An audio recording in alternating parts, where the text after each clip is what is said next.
جی السلام علیکم۔ آج کی حدیث مشکات میں احمد و نسائی کتاب میں صحیح سند کے ساتھ روایت ہے۔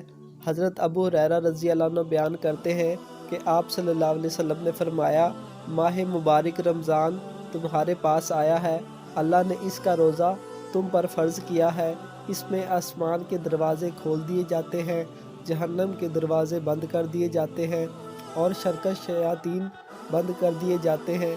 اس ماہ میں ایک رات 1000 مہینوں سے بہتر ہے۔ جو شخص اس کی خیر و بھلائی سے محروم کر دیا گیا تو ہر خیر بھلائی سے محروم کر دیا گیا۔ یہ صحیح حدیث ہے، یہ مشکات میں اور احمد و نسائی میں ہے، یعنی کہ رمضان المبارک کے بارے میں یہ حدیث ہے۔ اس میں یعنی کہ شیاطین کو قید کر دیا جاتا ہے، جہنم کے دروازے بند کر دیے جاتے ہیں، جنت کے دروازے کھول دیے جاتے ہیں۔ اس میں ایک رات کا ذکر کیا گیا ہے جو یعنی کہ 1000 مہینوں کی عبادت سے افضل ہے۔ دعا ہے کہ اللہ تعالی ہمیں عمل کی توفیق عطا فرمائے۔